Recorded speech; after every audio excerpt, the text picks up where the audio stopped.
Halo, gue Skara Lesya. Selamat datang di podcast terhangat, aktual, dan terpercaya. Ingin menyapa nih ke kehidupan sosial dunia maya dan ingin mengucapkan terima kasih telah mengikuti siaran ini selama berepisode-episode.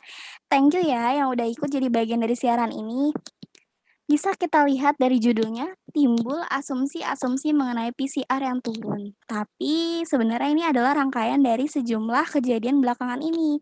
Faktanya harga PCR pertama kali muncul dengan nominal yang besar, yap, dari harga jutaan hingga menjadi ratusan. Di sini sudah ada Kak Junifer Ruth Plita selaku pengangkat isu PCR. Coba kita dengar dulu nih argumennya seperti apa. Oke, baiklah. Terima kasih untuk Sekara Malaysia mendengarkan pembahasan ini mungkin akan menjadi sebuah pro dan kontra tentunya ya. Karena di sini tentunya kebijakan yang telah diambil oleh pemerintah itu adalah salah satu statement yang menurut saya secara pribadi adalah langkah tegas dari Bapak Presiden Joko Widodo tentunya karena langsung mendengar apresiasi dari masyarakat, keluh kesah dari masyarakat. Karena kenapa? Sejak diberitakan beberapa hari yang lalu untuk akomodasi transportasi pesawat ya atau udara kayak gitu harus yang tadinya antara Pulau Jawa dan Bali menggunakan antigen dirubah menjadi penggunaan tes PCR. Otomatis kemarin kenapa ada sempat gejolak isu-isu harga minta diturunkan karena banyak banget nih masyarakat yang menggunakan akomodasi transportasi umum tentunya merasa terbebani dengan akan adanya biaya yang sangat mahal. Jadi kayak berdalih orang-orang menganggap bahwa eh saya mau liburan harga tiket pesawat saya murah, tapi terbebani dengan harga PCR yang sangat mahal. Itu jadi um, sebagai kayak trending topik juga dalam beberapa hari ini diangkat oleh beberapa media televisi, koran dan lain-lainnya dalam kebijakan yang diambil oleh pemerintah tentunya karena uh, turunnya harga PCR per tanggal 27 Oktober 2021 yang diumumkan oleh Bapak Luhut Panjaitan. Nyatanya dalam tuturan kata harga PCR yang turun itu, ternyata ada respon nih dari pihak rumah sakit swasta. Katanya, jika penurunan tarif tes PCR secara dilakukan dalam beberapa hari ini memprediksi sejumlah rumah sakit swasta akan menutup laboratorium pelayanan tes PCR. Selain itu, eee, perhitungan, permintaan tes PCR juga tuh merosot. Nah, masyarakat di rumah sakit swasta itu tuh turun hingga 80% pasien Covid. Nah, kalau misalnya menurut rumah sakit swasta sih seperti itu. Kira-kira gimana kalau misalnya tanggapan dari Kak June mengenai, eee, rumah sakit swasta yang menolak untuk turunnya PCR? Nah, ini jadi sebuah polemik juga tentunya ya, karena kenapa? Terkadang di media itu yang hanya diangkat adalah isu-isu mengenai bukan bukan masalah naiknya, tapi mahalnya harga PCR dan turunnya harga PCR. Nah, tanpa kita selidiki lagi secara lebih detail atau lebih dalam lagi, ternyata kenapa biaya di rumah sakit itu PCR-nya sangat mahal dibanding dengan klinik atau tempat-tempat jasa untuk tes PCR, antigen, dan lain-lainnya. Jadi seperti ini, kalau misalnya di rumah sakit, kita kayak diberikan perlengkapan APD tentunya ya. Ya, APD itu salah satu baju, kalau mau dibilang kayak baju sakralnya orang-orang yang akan berhadapan langsung dengan pasien yang terpapar ataupun yang tidak terpapar dari COVID-19 ini atau COVID-19. Dan tentunya juga mungkin biaya di rumah sakit yang menurut saya ya uh, biayanya mahal dari biaya opsionalnya rumah sakit atau dari pihak rumah sakitnya tersendiri. Jadi kayak pasien yang akan uh, dilakukan tes PCR atau tes apapun itu pasti diharuskan untuk menggunakan APD. Nah, itu jadi salah satu termasuk harganya mahal ya karena kita juga harus menggunakan APD yang lengkap, lalu juga mungkin ada biaya-biaya administrasi yang lainnya yang diikut sertakan di dalam biaya tes PCR yang ada di rumah sakit. Dan perlu diketahui juga ya, ketika pemerintah atau presiden telah memberikan statement untuk harga PCR itu diturunkan, otomatis kita harus mengikuti dong kebijakan itu melalui Menteri Kesehatan. Pihak pemerintah mendapatkan laporan dari masyarakat kalau misalnya ada salah satu klinik yang melakukan harga tes PCR di atas harga yang telah dianjurkan oleh pemerintah, tolong dilaporkan dan akan ditindaklanjuti. Pihak masyarakat juga tidak ada seperti kayak melakukan respon untuk pelaporan dan lain-lainnya akan adanya hal tersebut. Jadi untuk saat ini ya aman-aman aja. Dan kalau misalnya ada isu untuk kayak rumah sakit berhenti untuk melakukan tes PCR di rumah sakit, saya rasa sih itu mungkin hanya isu-isu semata belaka yang bersangkutan dengan hal-hal itu. Mungkin itu. Ya, setuju sih dengan persepsi itu. Memang kalau misalnya sudah ada omongan dari pemerintah, apalagi nih Bapak Presiden sendiri yang menyampaikan, pastinya memang itu sebuah kebijakan yang harus dilaksanakan pada kondisi tertentu. Kemudian muncul nih ternyata kekhawatiran dari seseorang yang bekerja di rumah sakit apabila harga PCR-nya itu akan ditekankan turun, ngerinya berdampak pada segi keamanan dan kualitas layanan PCR. Kayak misalnya harganya semakin turun, itu tuh membuat PCR-nya itu tuh nggak sebagus yang harganya masih mahal, kayak kualitasnya jelek lah, mereka ngasih PCR-nya kayak cuma-cuma gitu. Kemudian, selain dari pemerintah mengeluarkan mandat seperti itu dan, isu-isu PCR dianggap isu nasional, tapi bukan lagi isu nasional sih sekarang kalau kayak gini, ini namanya sudah isu internasional juga. Kalau berdasarkan harga swab ternyata negara Indonesia itu relatif lebih mahal dibanding negara lainnya. Bagaimana ya, Kak Sharon Monica, ada apa sebenarnya kenapa negara Indonesia harganya dulu itu lebih relatif mahal dibanding negara lain? Yang jarak jauh menggunakan transportasi umum, dan juga beberapa tempat pabrik kan sekarang udah dibuka nih, seperti mall dan bahkan tempat-tempat wisata juga. Nah, karena sudah dilonggarkannya ini, untuk otomatis pemerintah sudah berjaga-jaga untuk menghadapi situasi terburuk seperti lonjakan yang akan datang. Dan karena sekarang banyak warga yang sudah berpergian keluar kota maupun ke dalam kota, karena di dalam salah satu syarat untuk berpergian, apalagi untuk daerah Jawa Bali itu harus memakai PCR yang pada saat waktu itu masih mahal, lalu rakyat pun memberikan saran kepada pemerintah dan sempat mengajukan protes lah seperti itu. Nah, maka dari itu Pak Jokowi menerima kritik dan saran dari rakyat. Maka pada itu seperti yang tadi udah dibilang sama Kak June, bertanggal 27 Oktober 2021 melalui Menteri Kemaritiman kita yaitu Bapak Luhut Panjaitan mengumumkan bahwa harga tes PCR itu untuk Jawa Bali telah berubah menjadi 275.000 dan untuk di luar Jawa Bali sebesar 300.000 gitu, Kak. Iya benar, saya sudah mendengarnya juga untuk harganya turun menjadi 300.000 dan 275.000. Terus menurut nasionalkontan.co.id nih katanya, nomor 55 tahun 2021 berlakunya tes PCR itu 3 kali 24 jam, karena sebelumnya tuh 2 kali 24 jam. Tapi untuk yang nomor 55 tahun 2021 ini ternyata cuma sampai tanggal 1 November.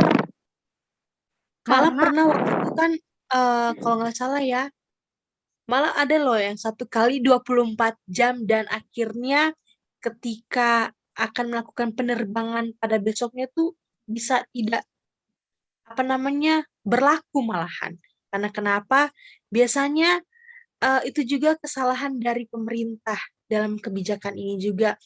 Tes PCR terkadang kendalanya karena hasilnya yang keluar. Benar nggak sih? Hasilnya yang keluar ada yang 7 jam dan ada yang 1 hari. Nah, inilah yang bikin masyarakat juga jadi bingung. Kenapa ada dua harga yang jadi permasalahannya? Karena hasil yang cepat keluar tentu pasti bakal lebih mahal harganya dibanding harga yang 1 hari keluar hasilnya. Itu mungkin bisa di ini lagi sama tim-tim yang lain untuk dibahas. Ya kalau menurut seperti yang Kak June tadi bilang kan, terkadang hasil kuadai pesir itu kan beragam ya. Seperti yang tadi dibilang, kalau sebenarnya kenapa justru terpatok daripada yang membayar mahal itu jadi lebih cepat keluar gitu. Nah, diharapkan tuh dengan telah diturunkan harganya PCR ini, diharapkan tuh kan seperti kebijakan tadi juga kan dibilang kalau seandainya agar diharapkan tuh bisa keluarnya tuh bisa lebih lama agar tidak mepet nih antara jam pepergian masyarakat dengan hasil keluar dari PCR-nya sendiri gitu. Jadi seperti itu. Diharapkan sih bisa sama-sama gitu, Kak. Nggak ada kesenjangan lagi. Iya, betul, Mungkin kesenjangannya memang. jangan sampai ada istilah money can buy a privilege gitu, Kak. Ya kalau menurut aku sih diharapkan pemerintah bisa merundingkan lagi untuk kebijakan selanjutnya gitu. Di pembahasan kali ini ternyata ada 6 karakteristik yang masuk dalam kasus ini. Cuma yang akan difokuskan ada 3 karakteristik, yaitu seperti membawa arus pesan 2 arah, tingkat respon dari masyarakat, kesehatan, pemerintah yang begitu tinggi, serta munculnya efek perubahan sikap.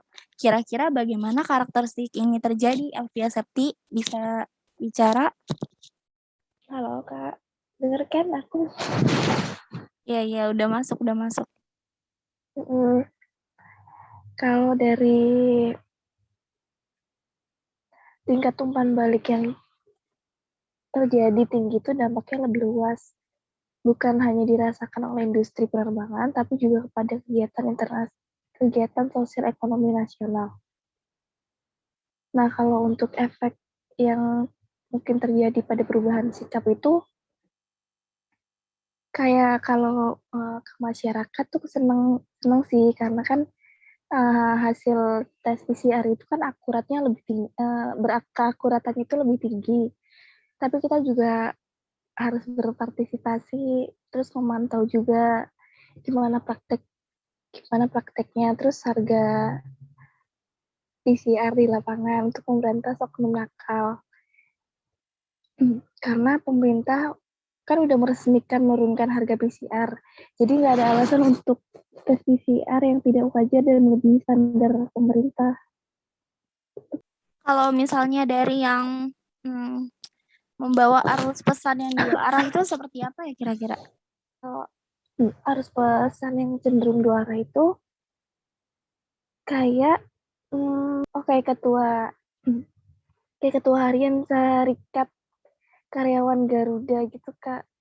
Kayak ketua harian Serikat Karyawan Garuda Indonesia ini Tony Tampani mengatakan kebijakan pemerintah terkait syarat penerbangan menjadi wajib tes PCR akan sangat berdampak pada keterisian penumpang pesawat.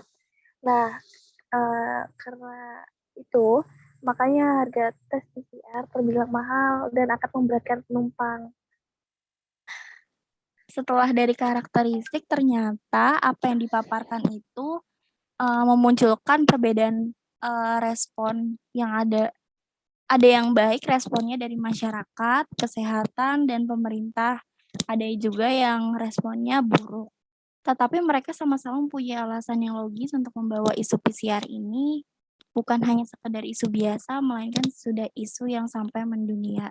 Lalu bagaimana respon secara verbal dan non-verbal dari berbagai halayak? Ya, ada rekan kita, Dede Ramdhani yang akan menjawabnya. Ya, baik. Jadi kita tahu bahwa syarat penerbangan ini sekarang harus tes PCR di tempat. Padahal hampir semua masyarakat juga sekarang sudah divaksin 2 kali ya. Jadi sepertinya aman. Dan kalau memang tujuannya itu untuk pencegahan dan mengatasi virus COVID ini, menurut saya jadi semuanya harus imbang dan harus sama rata. Tanggapan saya dalam surat edaran baru-baru ini tentang tes PCR yang mahal, menekankan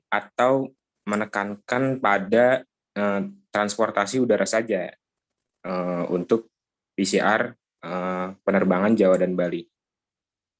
Tapi secara nggak langsung dalam apa yang kita pikirin maupun masyarakat yang memikirkannya juga, insan penerbangan maskapai ini lebih berbahaya jadinya dibanding transportasi lain yang penyebaran virusnya itu lebih berbahaya lah pokoknya kalau penerbangan itu. Jadi padahal mayoritas juga tahu bahwa pesawat terbang itu mempunyai alat seperti HEPA ya. HEPA itu fungsinya untuk penyaringan udara.